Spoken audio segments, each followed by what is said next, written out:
Today, I'm going to do something that I don't normally do. I'm going to edit photos that I did not take. We're going to talk about some things, learn some editing things, get into Lightroom, get into the KJ preset process, and have fun along the journey. Just so you know, these are images from KJ students that they send them over. They're like, hey, I want to see what the preset process looks like on my work.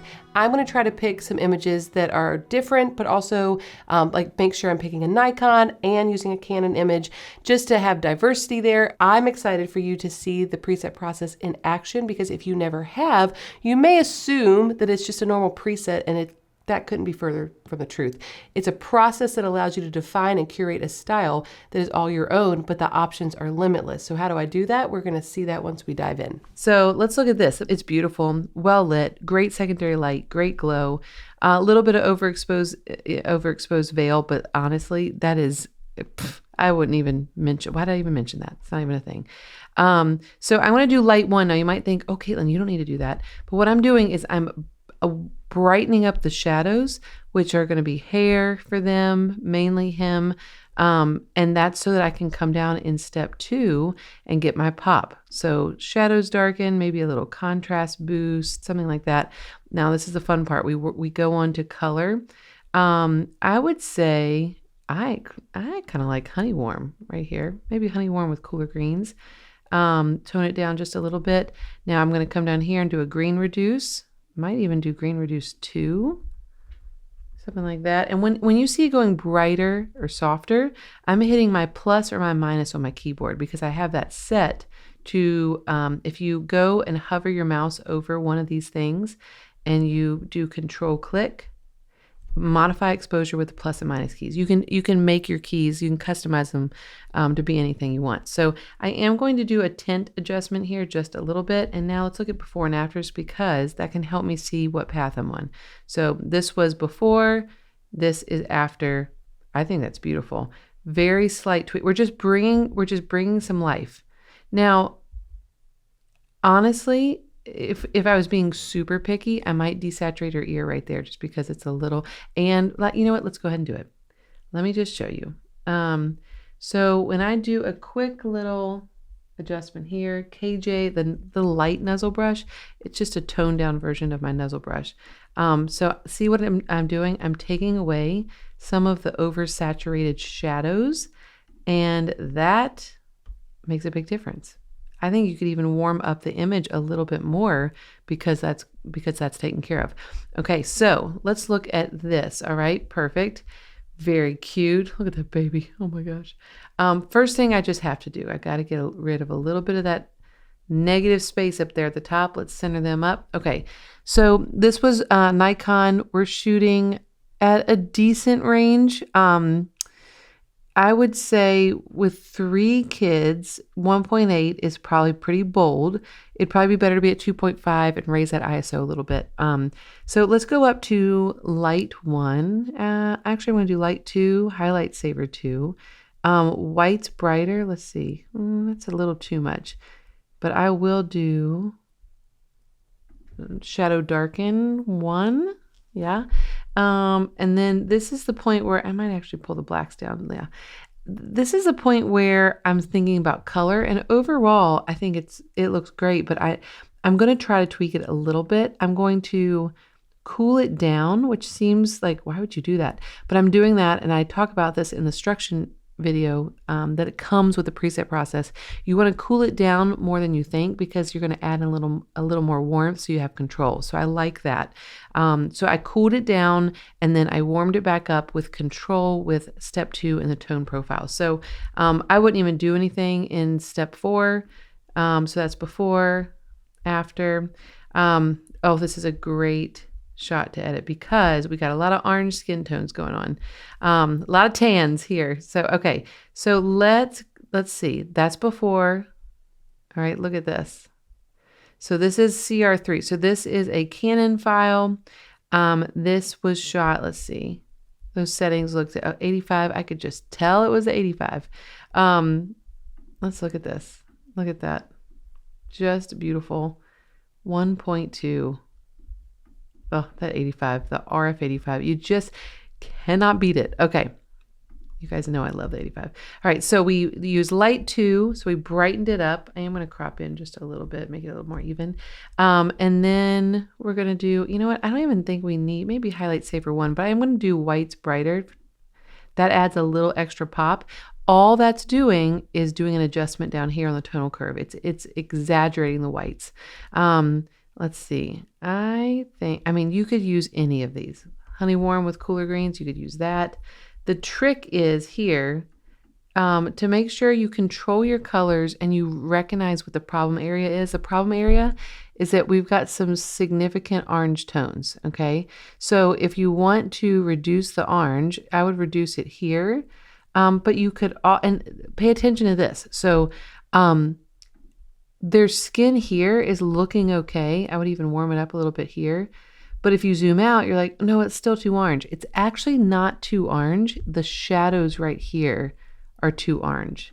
So again, this is not about isolated editing, but I'm going to show you just simply taking out some of the saturation here is going to make a difference, actually. So, and I do this a lot because it helps my eyes really get a more accurate depiction of like, is this what I want? So I love this. I see now I look at this and I think I'm going to come down here. I'm going to make sure that I'm not taking too much of the orange out. So let's see. I'm liking it. I think it's great. If you really wanted to, you could play around with the purple hues. You could tone it down just a little bit if you wanted to. But let's look at before. So we have before and after. I think we went a little bit more on the tint towards green. And that's just simply because of the tonal changes as we open up the image. But I think that's beautiful. Okay. Very different image. Beautiful straight out of camera. Just gorgeous. So CR2. So we're looking at an older model Canon. And let's go up here. So I know when I look at this, I'm thinking to myself, gorgeous. I want to keep the golden feel, but I don't want it to be too heavy and I don't want it to be too contrasty, okay? Because she's got some dark features and dark shadows here. All right, so let's do light 1, highlight saver. Now, if you were more dark and moody, you wouldn't be opening this up as much, all right? So I'm going to cool it down. That is important. And then I may actually use peachy warm with cooler greens. This never happens. I never use that profile. I'm going to do a little dehaze. I'm just going to add a little clarity there, or dehaze, whatever. Okay, so let me look at this. I would do some skin retouch if this was my image, but that was a simple little edit. Let's see. So before and after. So I think what's interesting about this, and you might think like, oh, that's so easy to edit. I actually think this is hard for a lot of people because they view it as like, oh, it's almost great, and it is, but it's also super warm. So you have to do some like backtracking in order to control the warmth and still have that glow. Now, if you think, oh, that's too overexposed, you might have a different editing style. You might want to look at this image and say, oh, well, I'm just, I don't really want to open it up that much. So I might just do light 2, but I'm going to tone it down a little bit. And then I'm going to do whites brighter. So I'm going to have the pop. But then I'm going to come down here and I'm going to just really reduce those greens because you can do anything you want.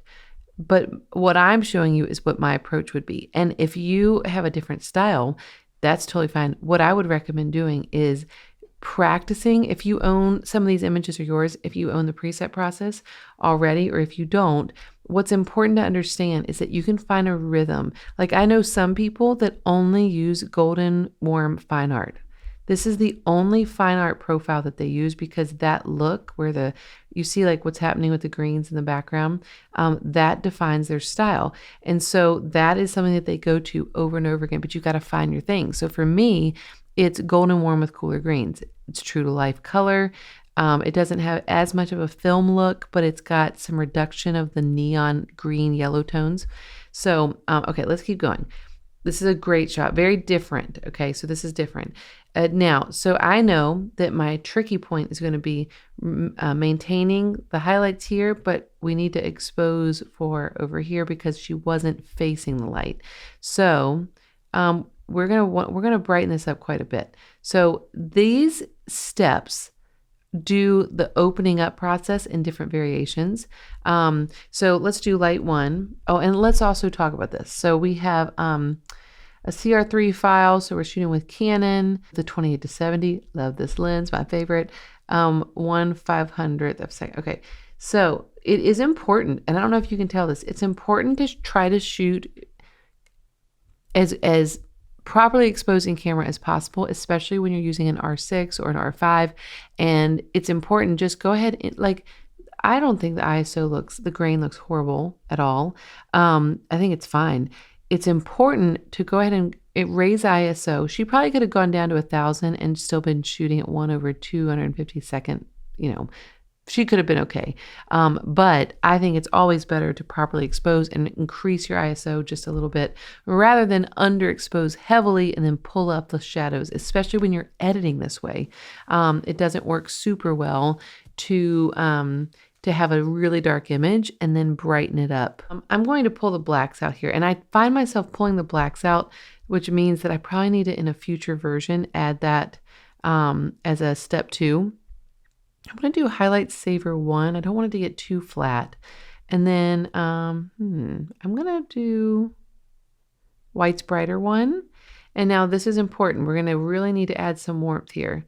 So I'm trying to figure out what that would be. Let's see.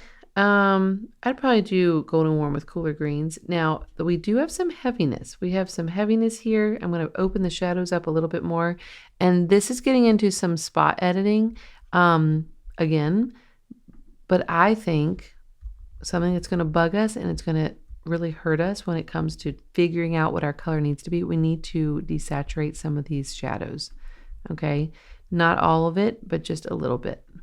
Because the shadows right on her forehead were looking a little orange. It can make you think the whole thing is orange, and it's not. I also think something that would be helpful would be to do, whoops, not that, little KJ highlight saver. Sometimes this is a little too intense, so I'm going to tone it down a little bit.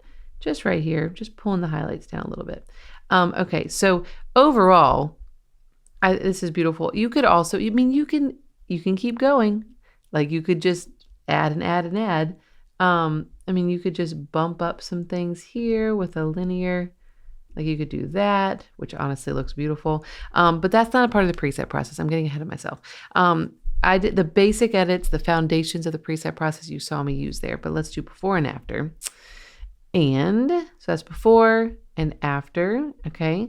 Love this. So foundational issue is that we have a lot of orange in the shadows. Very cute photo though. Okay, so what we're going to do, we're going to open up the image quite a bit. We're going to pull down the highlights. We're going to add in some darker shadows. And then we're going to start thinking about our color. We're going to cool it down quite a bit, pull down the tint a little bit, but not too much. And then go to step 3 and decide golden warm with cooler greens is it. But look, this is a great example of needing to do, I think, some spot editing. And you might think like, well, Katelyn, like that's a lot of work.